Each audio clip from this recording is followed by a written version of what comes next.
Farm प्रणाली जिसमें हवादार वृक्षों या झाड़ियों को कतारों में उगाते हैं और जो मृदाओं की उर्वरता और उत्पादकता को बढ़ाते हैं, उन्हें क्या कहते हैं? जो आपके ऐसी जो है फसल प्रणाली बतानी है, मतलब फार्म प्रणाली जिसमें हवादार वृक्ष और जो झाड़ियाँ कतारों में उगाते हैं और जो मृदाओं में उर्वरता और उत्पादकता को बढ़ाते हैं, तो उनके लिए कौन सी क्रॉप बोला जाता है? तो कौन सी क्रॉप बोला जाएगा? तो जो कि एलएल क्रॉपिंग बोला जाता है। इसे क्या? Alley cropping. Option number C answer सही हो जाएगा, दूसरे का आंसर। बात करें आगे तीसरे क्वेश्चन, धूमक है। तो धूमक क्या है? तो ये हमने पिछली वीडियो में बताया था आपको। तो धूमक क्या हो जाएगा? जल्दी आंसर कमेंट में बताएंगे। तो इसका आंसर क्या हो जाएगा? मिथाइल ब्रोमाइड जो आपका धूमक हो जाता है। ऑप्शन नंबर डी आंसर सही हो जाएगा, तीसरे का सही। आगे बात करें हम चौथे क्वेश्चन की। तो चौथा क्वेश्चन आपका कि धान की गंदी बग को जो कौन सा अवस्था में जो है सबसे अधिक हानि होती है? जो आपका गंदी बग होता है उसमें जो है कौन सी अवस्था में सबसे अधिक हानि होती है? तो कौन सी अवस्था में होती है सबसे अधिक हानि? जल्दी बताएंगे। तो किसमें होती है?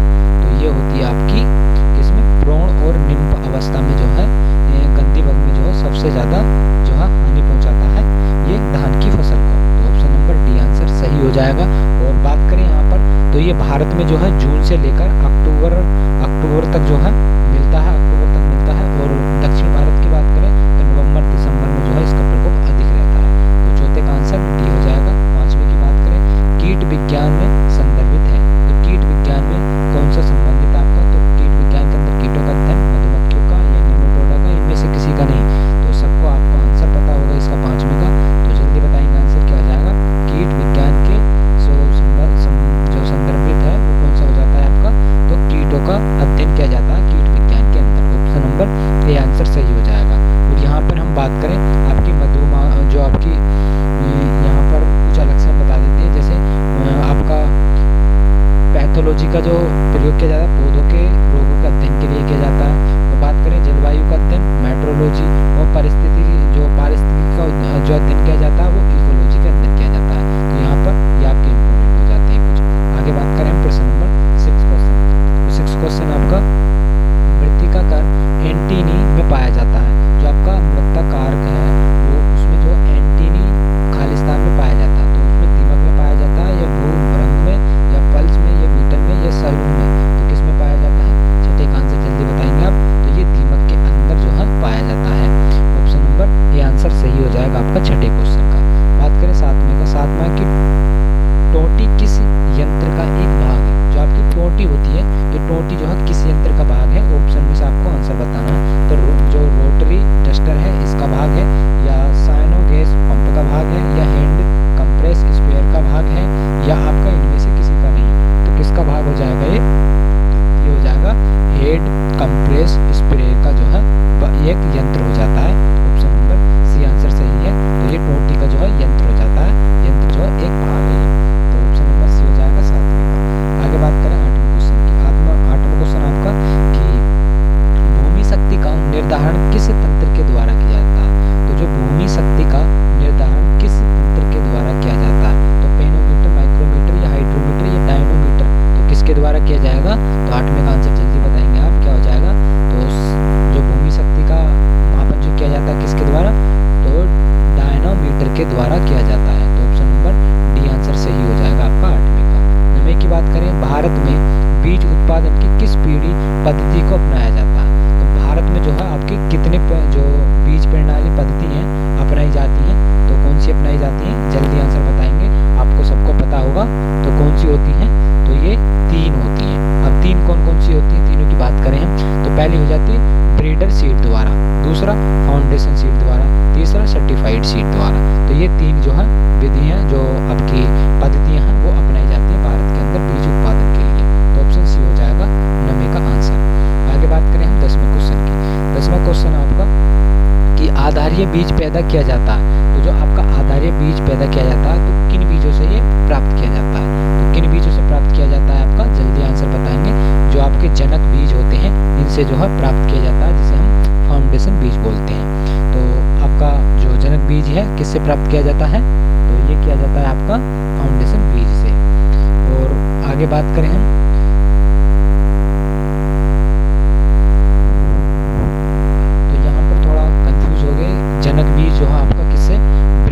सीड से पैदा होता है। और किसके जो ये संतति है, तो ये आधारीय बीज की संतति होती है जो जनक बीज होती है। तो इसका ऑप्शन वैसे तो बी ही सही होगा, लेकिन हमने थोड़ा बोलने में गलत कर दिया, तो इसे आप देख लेंगे। बात करते हैं 11वें क्वेश्चन की। गेहूं के आधारीय बीज उत्पादन में प्रत्येकण दूरी कितनी होती है?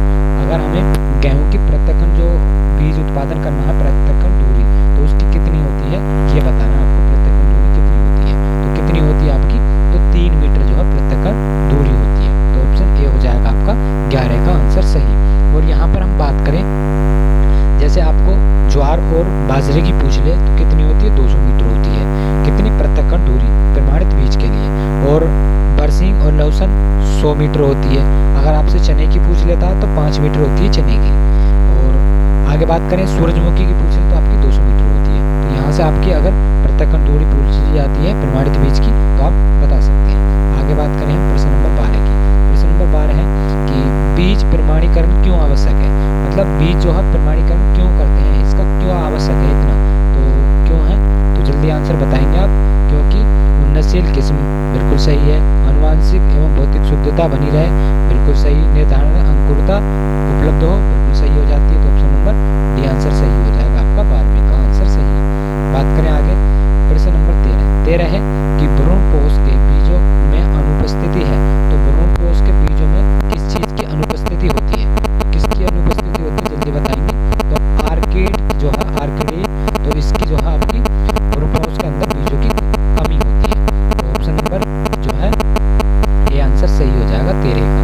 बात करें 14 की। बीज अधिनियम किस वर्ष में पारित हुआ था? तो बीज अधिनियम जो है कब पारित किया गया था?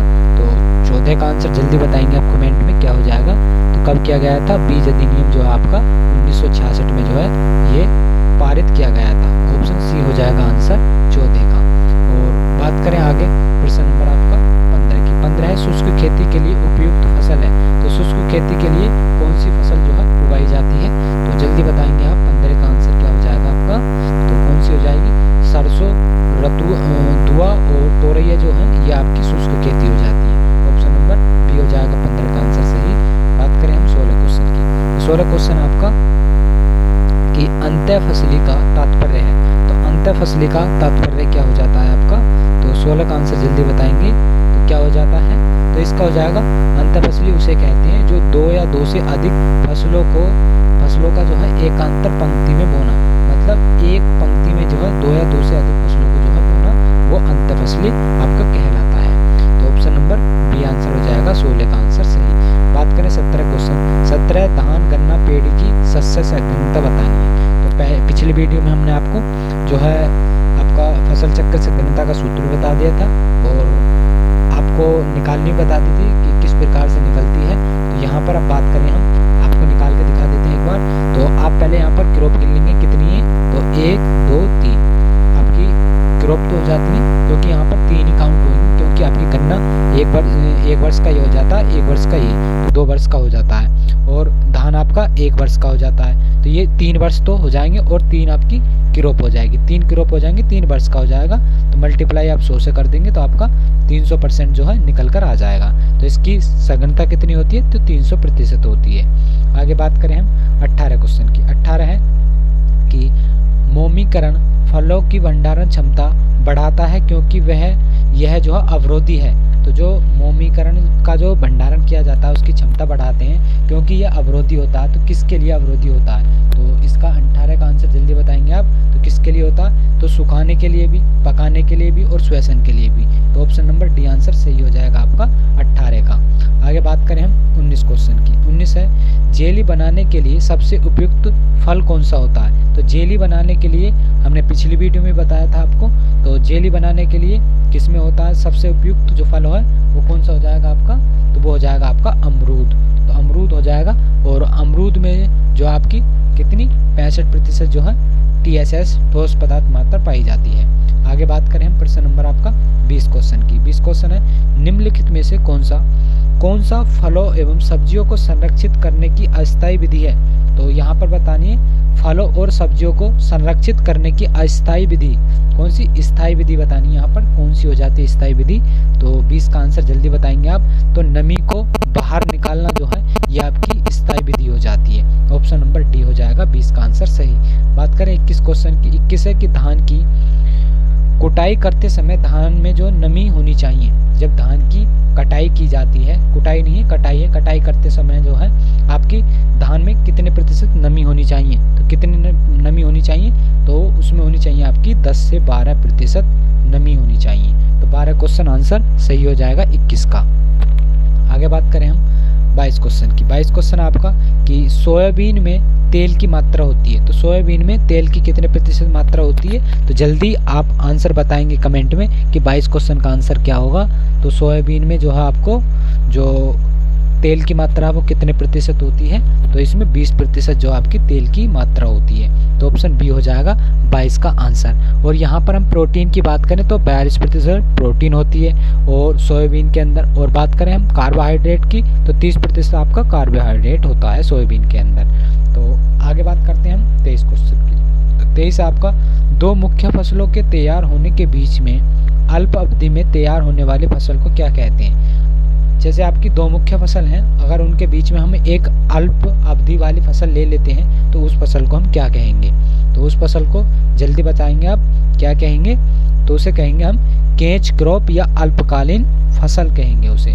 ऑप्शन नंबर ए आंसर सही हो जाएगा। और कैश क्रॉप किसे कहते हैं हम, जैसे आपकी कैश क्रॉप कौन सी हो जाए, नकदी फसल, जैसे गन्ना हो जाता है आपका, कौन गन्ना हो जाता है, कपास हो जाती है और आपकी तंबाकू हो जाती है, चाय हो जाती है, तो ये आपकी नकदी फसल हो जाती हैं। तो पहले का जो 23 का आंसर है पहला हो जाएगा ए ऑप्शन। आगे बात करें हम 24 क्वेश्चन की। 24 क्वेश्चन है कि भारत में सबसे अधिक क्षेत्रफल किस फसल प्रणाली का है, तो सबसे अधिक जो क्षेत्रफल है आपका भारत के अंदर तो किस प्रणाली का हो जाता है, तो किसका हो जाएगा, तो 24 का आंसर जल्दी बताएंगे तो धान और गेहूं में हो जाता है सबसे अधिक। ऑप्शन नंबर बी हो जाएगा 24 का आंसर सही। और ये क्वेश्चन हमने पीछे भी कई बार रिपीट हो चुका है आपका। आगे बात करें हम प्रश्न नंबर 25 क्वेश्चन की। 25 है कि भारतीय सब्जी अनुसंधान संस्थान कहाँ पर स्थित है, तो आपको सबको पता होगा इस क्वेश्चन का आंसर क्या हो जाएगा,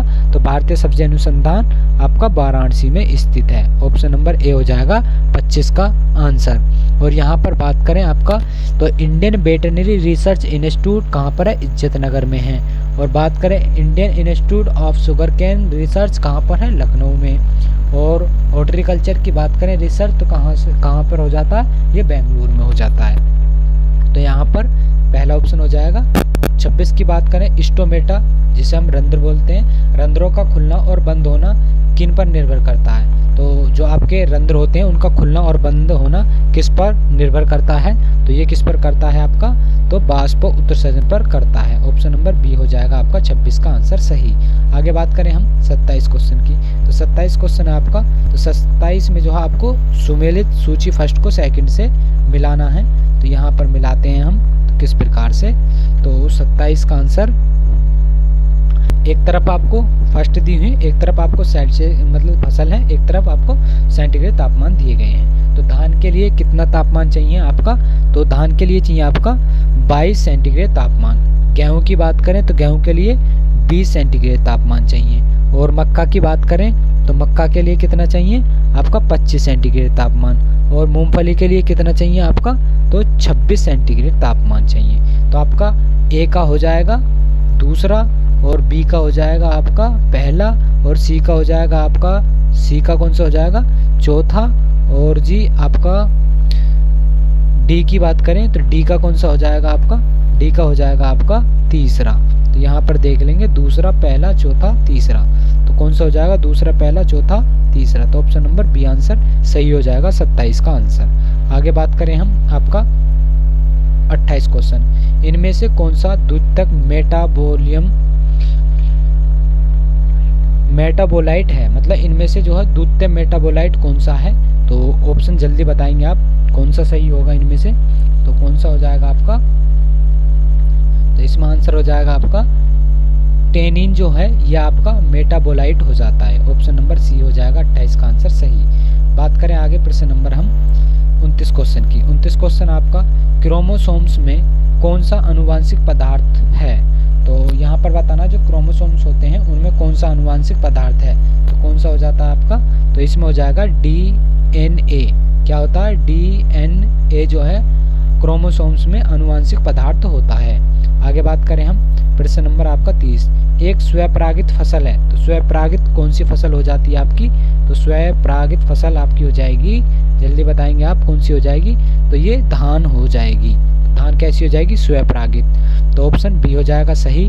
और बात करें हम यहाँ पर मक्का की, मक्का आपकी हो जाती है परपरागण, और गन्ना हो जाता है आपका परपरागण। और बात करें हम आपकी स्वपरागित और फसलों की, जैसे आपका धान तो है ही, गेहूँ हो जाता है, और जूट हो जाता है, और मूंगफली हो जाती है, ये आपकी स्वपरागित फसल ही होती हैं। बात करें आगे प्रश्न नंबर 31 की।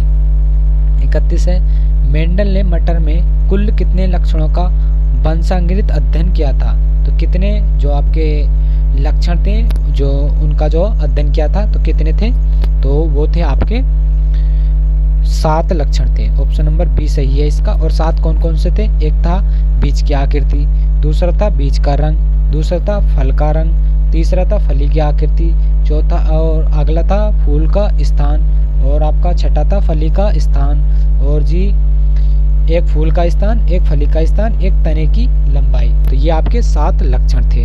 आगे बात करें हम 32 क्वेश्चन, इनमें से कौन सा बाह्य गुणसूत्री अनुवांशिकता के लिए उत्तरदायित्व नहीं है, किसके लिए, बाह्य गुणसूत्री अनुवांशिकता के लिए उत्तरदायित्व नहीं है, तो कौन सा नहीं होता, माइक्रोकाइंडा, प्लास्टिडियम या प्लाइडियम या मीसोसोम्स, तो कौन सा नहीं है आपका, तो कौन सा हो जाएगा, मीसोसोम्स जो है यह आपका बाह्य गुणसूत्री अनुवांशिकता के लिए उत्तरदायित्व नहीं है, तो ऑप्शन नंबर डी हो जाएगा आंसर 32 का।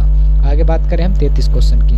33 क्वेश्चन आपका कि प्राकृतिक चयन के बारे में हमारी आधुनिक समझ के अनुसार योग्यता सदस्य वे हैं, मतलब कौन कौन से हैं, तो यहाँ से आपको सही ऑप्शन बताना है, कौन सा सही हो जाएगा 33 का आंसर। तो इसमें जो आपका हो जाएगा, जिनमें विशिष्ट वातावरणीय दशाओं का सामना करने की अधिकतम क्षमता होती है, तो वो जो है हमारी आधुनिक समझ के लिए जो है योग्यता सदस्य हैं, तो ऑप्शन नंबर सी ऑप्शन सही हो जाएगा 33 का। बात करें 34 क्वेश्चन की, तो 34 क्वेश्चन आपका कि पराग संवर्धन का उपयोग क्या प्राप्त करने के लिए किया जाता है, जो आपका पराग संवर्धन है इसका उपयोग जो करेंगे हम, तो किसके प्राप्त करने के लिए करेंगे, तो 34 का आंसर जल्दी बताना है आपको क्या हो जाएगा, तो अगुणित पादप को प्राप्त करने के लिए जो हम पराग संवर्धन का उपयोग करते हैं, तो ऑप्शन नंबर बी हो जाएगा 34 का सही आंसर। आगे बात करें हम 35 क्वेश्चन की। 35 है कि उत्परिवर्तित प्रजनन की विधि पारंपरिक प्रजनन की विधि की है, जो आपकी उत्प्रजनन विधि है वो आपकी पारंपरिक प्रजनन विधियों की मतलब विधियों की है, तो किसकी हो जाती है, मतलब पूरक है, विकल्प है, प्रतिस्थापन है, इनमें से कोई नहीं है, तो कौन सी हो जाएगी आपकी, तो ये पूरक विधि होती है आपकी, जो उत्परिवर्तित प्रजनन विधि होती है, तो उसकी जो पारंपरिक प्रजनन विधियां होती हैं वो पूरक होती हैं, बिल्कुल इसके सेम होती हैं, तो 35 का आंसर आपका ए आंसर सही हो जाएगा। बात करें हम आपका 36 क्वेश्चन की। 36 है कि भारतीय समुद्र तटीय जल के प्रदूषण का प्रमुख कारण हो जाता है, जो भारतीय आपके समुद्र के तटीय क्षेत्र हैं वहाँ पर जो जल प्रदूषण होता है वो किसके कारण सबसे अधिक होता है, तो किसके कारण होता है, तो औद्योगिक बाह्य स्रावों के कारण जो है ये जो प्रदूषण होता है, तो ऑप्शन सी हो जाएगा 36 का आंसर सही। आगे बात करें हम 37 क्वेश्चन की। 37 क्वेश्चन आपका कि निम्न में से ग्रीन हाउस जो आपकी ग्रीन हाउस गैस है वो कौन सी हो जाती है, तो ग्रीन जो आपकी हाउस गैस है वो कौन सी है, तो ऑक्सीजन, अमोनियम, मीथेन, क्लोरीन, तो कौन सी हो जाती है आपकी, तो ये हो जाएगी मीथेन हो जाती है आपकी greenhouse gas, option number C answer सही हो जाएगा। आगे बात करें हम और भी आपकी ग्रीन हाउस गैस होती है, जैसे आपकी हो जाएगी कार्बन डाइऑक्साइड, मीथेन हो जाती है, नाइट्राइड ऑक्साइड हो जाती है, ओजोन होते हैं, क्लोरोफ्लोरोकार्बन हो जाती है, तो ये सब आपकी ग्रीन हाउस गैस हो जाती हैं। आगे बात करें 38 क्वेश्चन की। विश्व का सबसे बड़ा वाटरशेड मेजरमेंट कार्यक्रम किस देश ने चलाया था, तो किस देश ने चलाया था सबसे बड़ा जो वाटरशेड मेजरमेंट कार्यक्रम है, तो किसने चलाया था, जल्दी आंसर बताएंगे आप, तो ये चीन के द्वारा चलाया गया था, ऑप्शन नंबर बी आंसर सही हो जाएगा।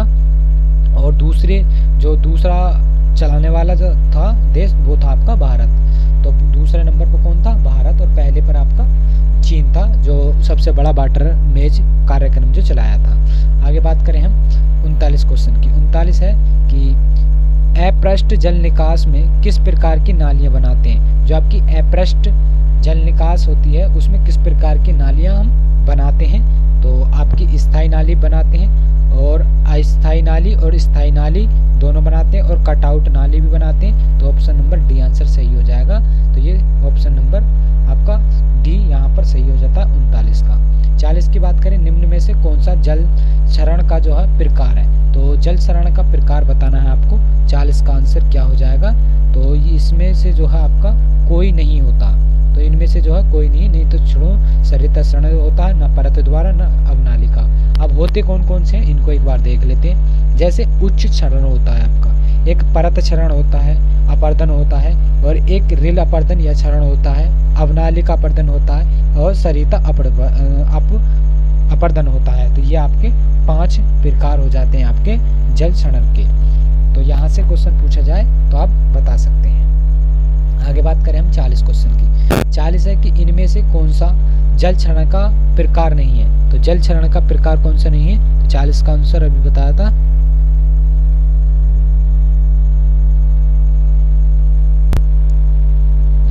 इकतालीस क्वेश्चन की बात करें। 41 है ऐसा तरीका जिसके द्वारा जल नियंत्रित रूप से लगाया जा सकता है। मतलब जल को नियंत्रित करने का जो है कौन सा तरीका है इसे बताएंगे आप।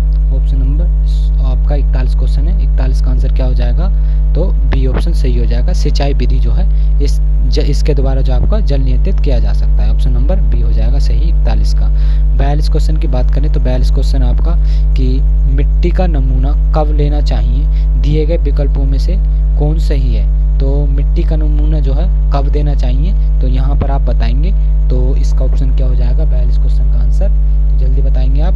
तो क्या हो जाएगा? तो मिट्टी का नमूना हमेशा फसल की बुवाई या रोपाई के 1 माह पहले देना चाहिए। बिल्कुल सही हो जाता है। जिस खेत का नमूना लेना हो उसके अलग अलग 8 से 10 स्थान पर निशान लगाना चाहिए। बिल्कुल सही है। और चुनी हुई जगह से ऊपरी सतहों से घास फूस हटा देना चाहिए। बिल्कुल सही है। तो डी ऑप्शन आपका सभी जो है उपयुक्त सही है। ऑप्शन नंबर डी हो जाएगा 42 का आंसर सही। बात करें 43 क्वेश्चन। 43 है कि प्रयोगशाला में मृदा मोनोलिथ द्वारा अध्ययन करते हैं। तो प्रयोगशाला में जो मृदा मोनोलिथ है उसका अध्ययन करते हैं। तो किसके द्वारा करते हैं अध्ययन? तो 43 का आंसर क्या हो जाएगा आपका? तो मृदा प्रोफाइल के द्वारा करते हैं। ऑप्शन नंबर डी हो जाएगा आंसर 43 क्वेश्चन का। बात करें 44 का, जीवांश की जो सक्रियता है तो वो मतलब मृदा में लवणता बढ़ती है, या मृदा में कार्बन पदार्थ का निर्माण होता है, मृदा में क्षारीयता बढ़ती है, मृदा में अम्लता बढ़ती है। तो जीवांश की सक्रियता से क्या होता है आपका? तो क्या होता है जल्दी बताएंगे। तो मृदा में जो है अम्लता बढ़ जाती है। ऑप्शन नंबर डी हो जाएगा आंसर 44 का।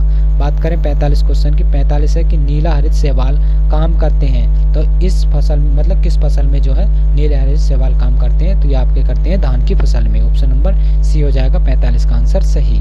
आगे बात करें हम 46 क्वेश्चन। जैविक उर्वरकों का मुख्य कार्य क्या होता है? तो जैविक उर्वरकों का मुख्य कार्य क्या होता है? तो जल्दी बताएंगे आप। 45 का आंसर क्या हो जाएगा?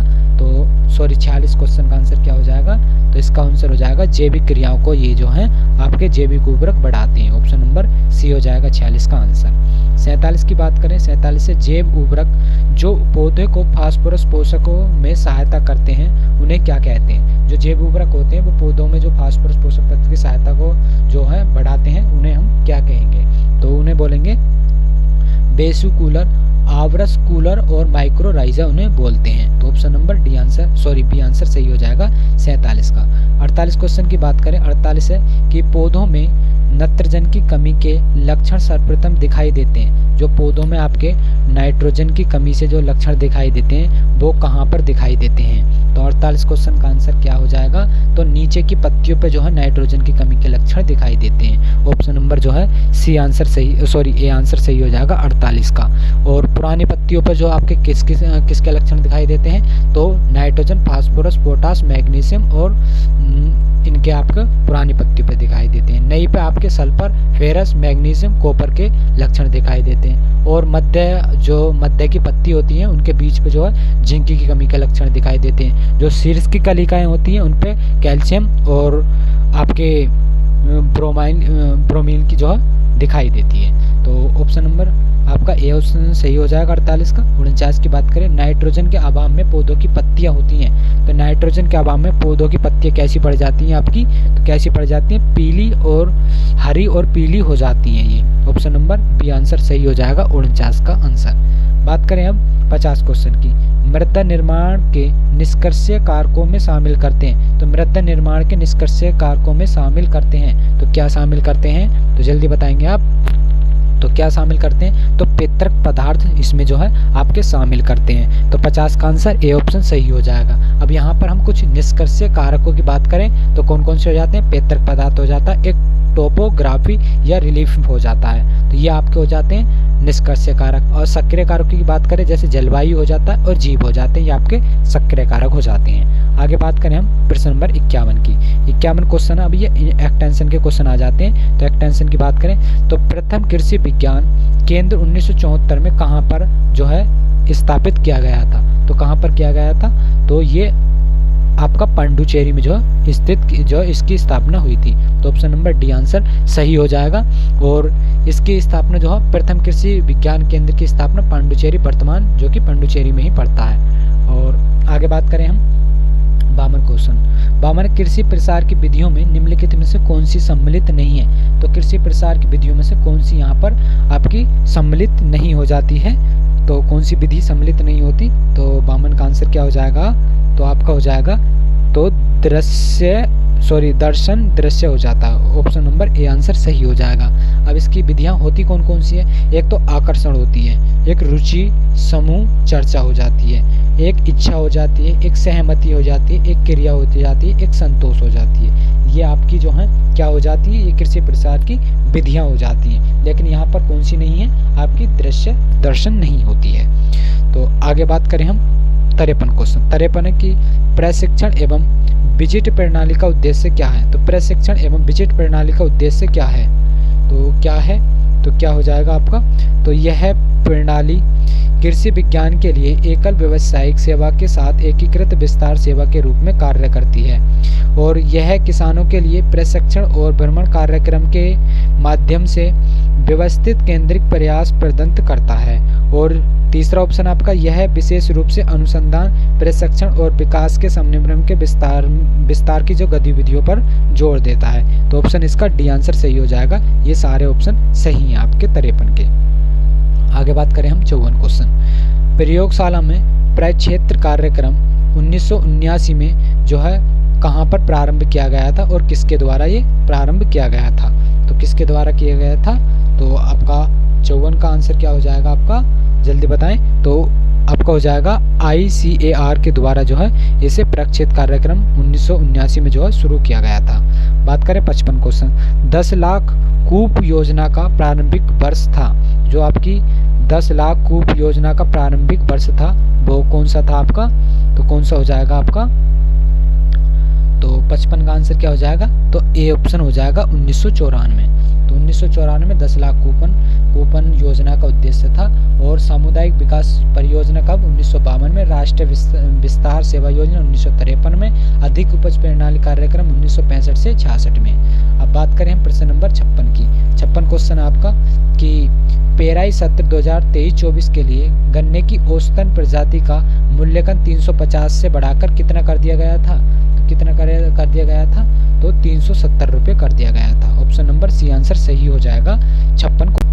प्रश्न नंबर की बात करते हैं 57 की। 57 क्वेश्चन आपका कि प्राथमिक कृषि सहकारी समिति का उपलब्ध कराती है। जो आपकी प्राथमिक कृषि सहकारी समिति होती है वो आपको क्या मतलब कौन सा ऋण प्रदान करती हैं।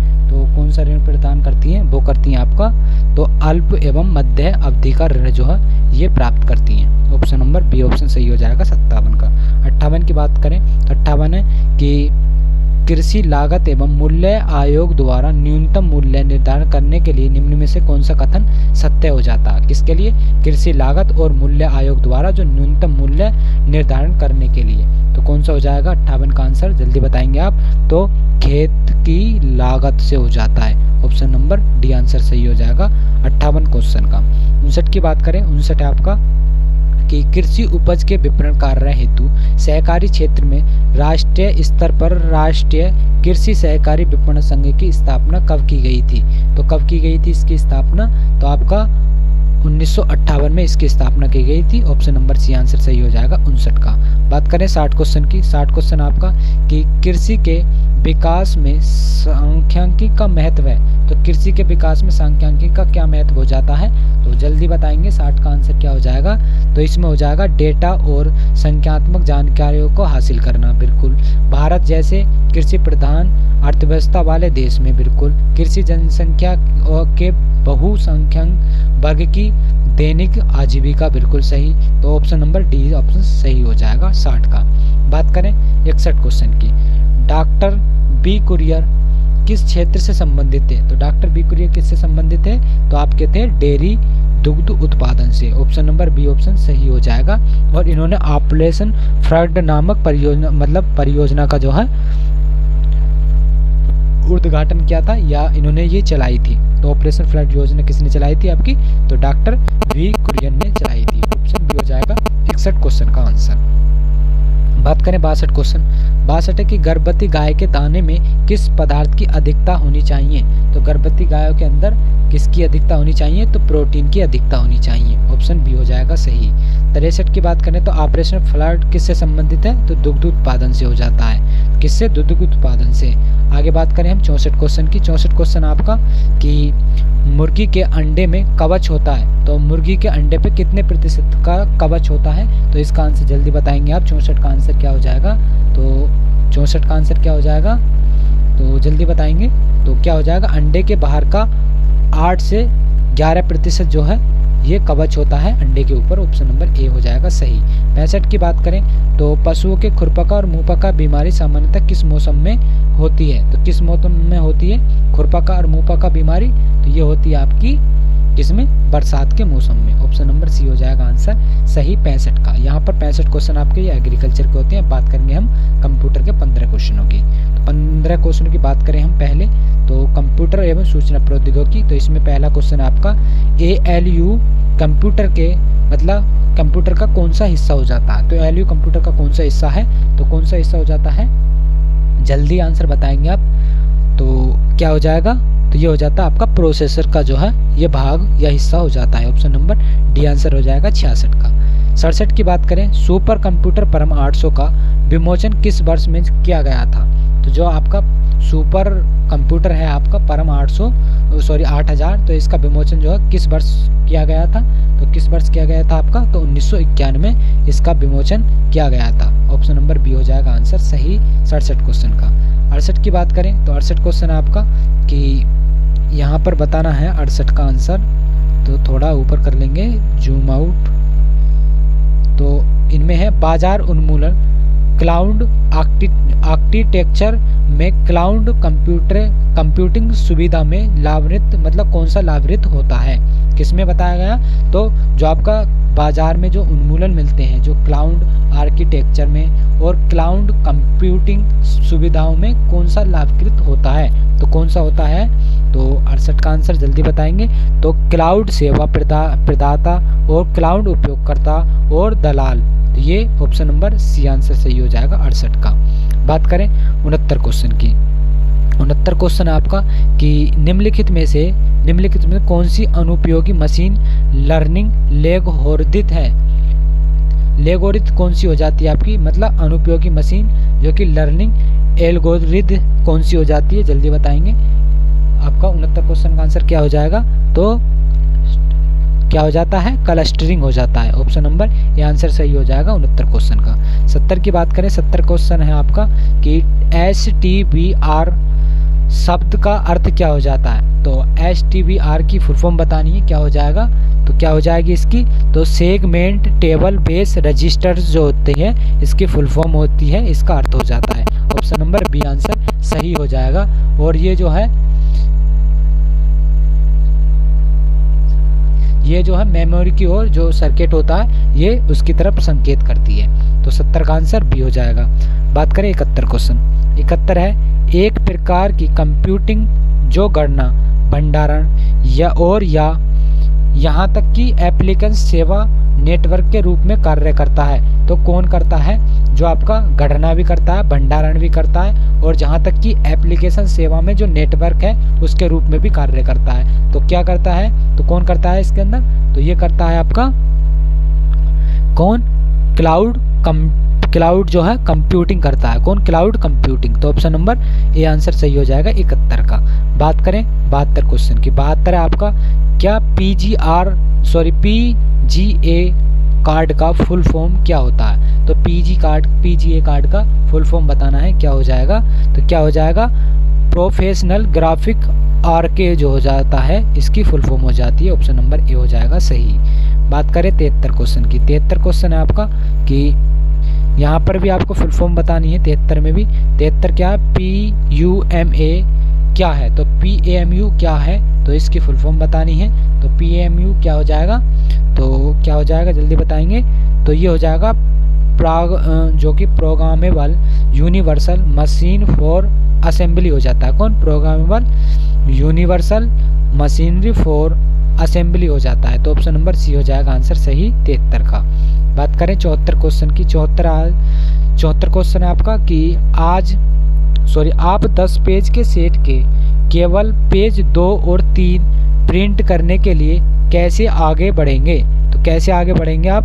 तो पेज विद रेंज 2 से 3 भरेंगे, या प्रिंट को सेलेक्ट करेंगे, या प्रिंट ऑल करेंगे, या प्रिंट करंट पेज करेंगे। तो क्या करेंगे आप? अगर हमें 10 पेज हैं और उनमें से 2 और 3 पेज निकालने हैं तो उसके लिए हम क्या करेंगे? उसमें कस्टमाइज का जो ऑप्शन होता है वहाँ पर हम क्लिक कर वहाँ से पेज को हम सेलेक्ट कर लेंगे जहाँ से हमें जहाँ तक के पेज निकालने हैं। तो क्या हो जाएगा? पेज विद जो रेंज है 2 से 3 तक की हम भर लेंगे, वो पेज आपके निकल जाएंगे। ऑप्शन ए सही हो जाता है 74 आंसर। 75 की बात करें। 75 है कि MS एक्सेल में 2016 में ओपन डायलॉग बॉक्स खोलने के लिए शॉर्टकट की क्या होती है? तो ओपन डायलॉग खोलने के लिए कौन सी हो जाएगी आपकी?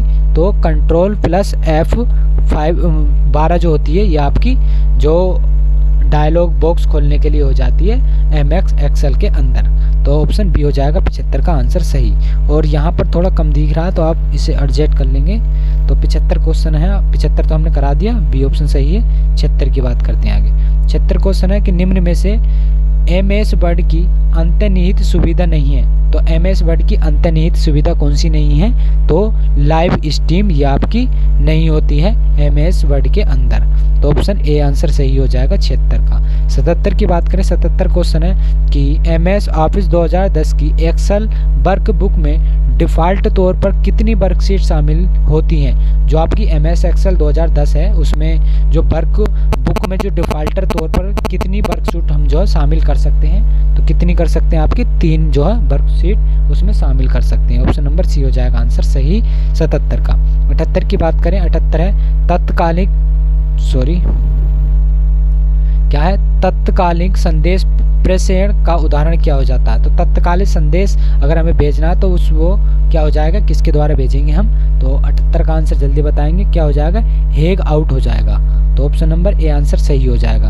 बात करें 79 क्वेश्चन। 79 आपकी निम्नलिखित में से कौन सा एक इंटरनेट ब्राउज़र नहीं है? तो इंटरनेट ब्राउज़र कौन सा नहीं है यहाँ पर जल्दी बताएंगे। सफारी भी आपका है और फायरफॉक्स भी है और क्रोम भी है, लेकिन पांडा नहीं होता है ये आपका इंटरनेट ब्राउज़र। ऑप्शन ए हो जाएगा 79 क्वेश्चन।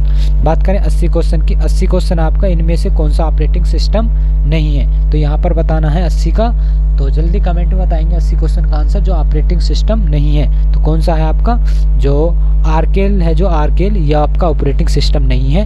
डोस भी आपका ऑपरेटिंग, लिनक्स भी हो जाता है, विंडोज़ भी हो जाता है, ये आपके ऑपरेटिंग सिस्टम है। लेकिन आपका जो आर्केल है ये आपका ऑपरेटिंग सिस्टम नहीं है। तो यहाँ पर जो है आपके कंप्यूटर के होते हैं 15 क्वेश्चन। तो 15 क्वेश्चन यहाँ पर आपके कंप्यूटर के हो जाते हैं। अब बात करेंगे हम उत्तर प्रदेश की सामान्य जानकारी, जो कि 20 नंबर का आपके पूछे जाएंगे। तो अगर आपने अभी तक चैनल को सब्सक्राइब नहीं किया है तो चैनल को जरूर सब्सक्राइब कर लें, क्योंकि यहाँ पर आपको पूरे 15 प्रैक्टिस सेट मिलने वाले हैं। तो और करते हैं फिर हम 51 क्वेश्चन से शुरू। तो 51 क्वेश्चन आपका, निम्नलिखित में से कौन कभी भी उत्तर प्रदेश का राज्यपाल नहीं बना। मतलब इनमें से बताना है कौन जो कि उत्तर प्रदेश का जो राज्यपाल नहीं बना है। तो अभी तक कौन नहीं बना है राज्यपाल, तो उत्तर प्रदेश का वो है N.A. तिवारी, ये आपके उत्तर प्रदेश के राज्यपाल नहीं बने हैं। तो ऑप्शन ए आंसर सही हो जाएगा इसका। और अब तक जो अब वर्तमान में जो आपके राज्यपाल हैं वो कौन है, आनंदी बेन पटेल जो है राज्यपाल हैं। आगे बात करते हैं हम 82 क्वेश्चन। 82 उत्तर प्रदेश में जनसंख्या का सर्वाधिक सांद्र पाया जाता है। तो उत्तर प्रदेश के अंदर जो है जनसंख्या का सर्वाधिक सांद्र मतलब कौन से जिले में पाया जाता है, तो कौन से जिले में पाया जाता है आपका, तो ये हो जाएगा प्रयागराज के अंदर सर्वाधिक जनसंख्या पाई जाती है। ऑप्शन बी हो जाएगा आंसर सही। 83 की बात करें, निम्न में से किस राज्य में भारत के प्रथम अमृत सरोवर का उद्घाटन किया गया था। तो प्रथम अमृत सरोवर का उद्घाटन किस में किया गया था आपका, तो आपका कहाँ पर किया गया था, तो उत्तर प्रदेश के अंदर किया गया था। ऑप्शन नंबर डी आंसर सही हो जाएगा 83 का आंसर। और कब किया गया था, तो 13 मई 2022 को जो है प्रथम अमृत सरोवर का उद्घाटन किया गया था। और कौन से जिले में है ये, तो ये हो जाता है आपका कहाँ पर, रामपुर जिले में। किसी में, रामपुर जिले में। बात करें आगे 84 क्वेश्चन। 84 उत्तर प्रदेश में मिड डे मील कार्यक्रम आरंभ किया गया था। तो मिड डे मील कार्यक्रम आरंभ कब से किया गया था, तो कब से किया गया था आपका, तो 1995 से ये शुरू किया गया था। ऑप्शन नंबर सी आंसर सही हो जाएगा। कब किया गया था, तो 15 अगस्त 1995 को जो है ये शुरू किया गया था। बच्चों के मतलब सभी जातियों के बच्चों के सामाजिक बढ़ावा देने के लिए किसके द्वारा किया गया था, तो मुख्यमंत्री जो कमाल राज थे, तो उनके द्वारा जो है इसे शुरू किया गया था। तो कहाँ के, तमिलनाडु के जो थे। आगे बात करते हैं 85 क्वेश्चन। 85 उत्तर प्रदेश में मूल्य वर्धित कर वेट लागू हुआ था। जो आपका मूल्य वर्धित कर है वो उत्तर प्रदेश में कब लागू किया गया था, तो कब किया गया था, 1 जनवरी 2008 को लागू किया गया था। ऑप्शन नंबर बी आंसर सही हो जाएगा। और कब किया गया था, तो 1 जनवरी 2008 को। बात करें 86 क्वेश्चन। उत्तर प्रदेश में कृषि अनुसंधान परिषद निम्नलिखित में से किस स्थान पर अवस्थित है, तो कौन सा कृषि अनुसंधान परिषद जो है कहाँ पर स्थित हो जाता है ये आपका, तो इस कहाँ पर हो जाएगा, लखनऊ के अंदर। ऑप्शन नंबर बी आंसर सही हो जाएगा। और इसकी स्थापना कब हुई थी, तो जुलाई 1989 में जो आपका कृषि विश्वविद्यालय में कृषि विभाग एवं कृषि से संबंधित अन्य विभाग की स्थापना हुई थी। आगे बात करें हम 87 क्वेश्चन। 87 क्वेश्चन आपका, निम्नलिखित में से अनुसूचित जनजाति बिजनौर जिले में निवास करती हैं। तो कौन सी अनुसूचित जनजाति है जो बिजनौर जिले में निवास करती हैं, इसका आंसर आप कमेंट में बताएंगे जल्दी क्या हो जाता है। 87 का आंसर हो जाएगा माहीगिरी में जो आपकी अनुसूचित जनजाति बिजनौर जिले में जो है पाई जाती हैं। ऑप्शन सी हो जाएगा 87 का आंसर सही। बात करें 88 क्वेश्चन। 88 उत्तर प्रदेश महिलाओं से संबंधित पहली पत्रिका 1874 में प्रकाशित करने का भी श्रेय जाता है, जिसके संपादन भारतेंदु हरिश्चंद्र थे। तो जो आपकी पहली पत्रिका थी जो 1874 में प्रकाशित हुई थी, किसके द्वारा, श्रेय मतलब इन्हें जो है इनका किसको श्रेय जाता है, तो संपादक जो आपका भारतेंदु थे। तो इनका श्रेय किसके लिए जाता है, तो किसके लिए जाएगा, तो आपका हो जाएगा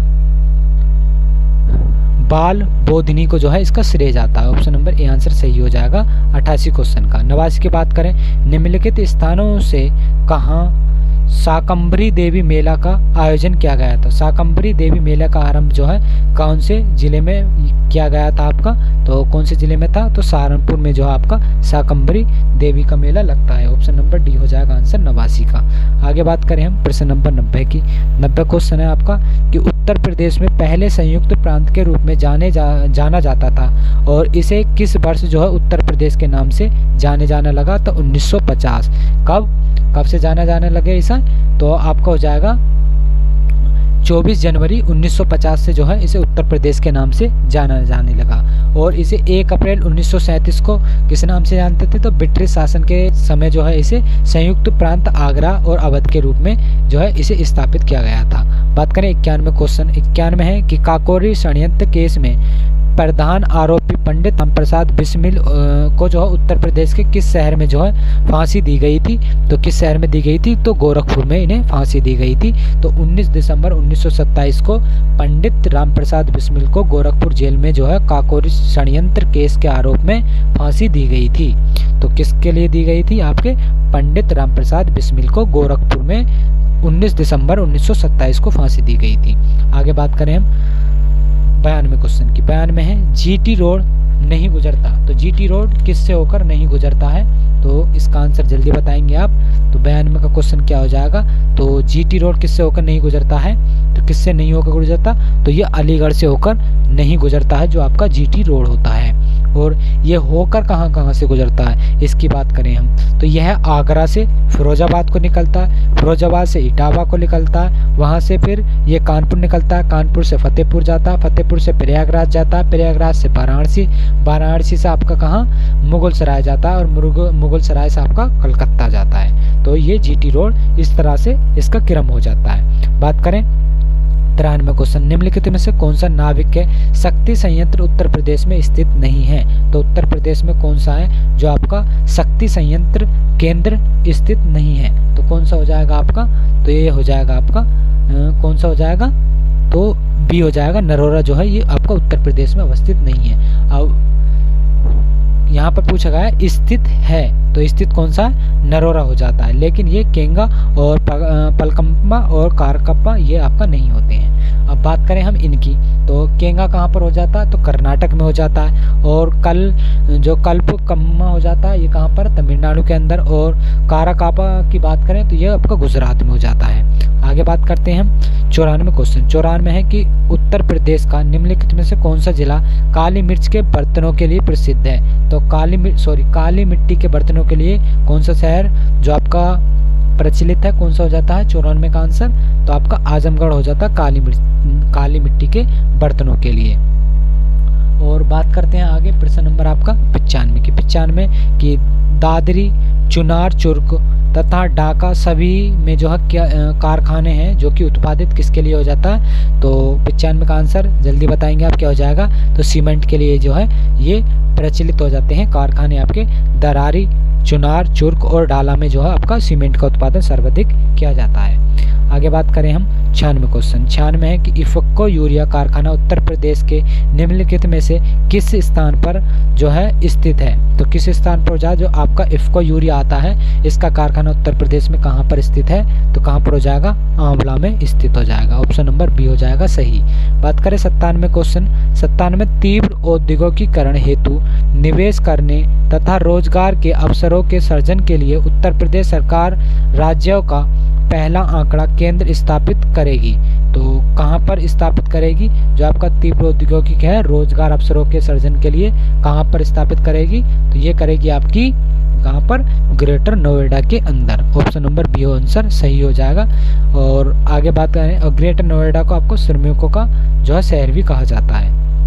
98 की बात करें, 98 क्वेश्चन आपका कि उत्तर प्रदेश में नींबू प्रधान कहाँ पर उगाया जाता है, तो नींबू का उत्पादन जो है उत्तर प्रदेश के अंदर कहाँ पर सर्वाधिक किया जाता है, तो सहारनपुर और मेरठ में नींबू का उत्पादन सबसे अधिक किया जाता है, ऑप्शन ए हो जाएगा 98 का आंसर सही।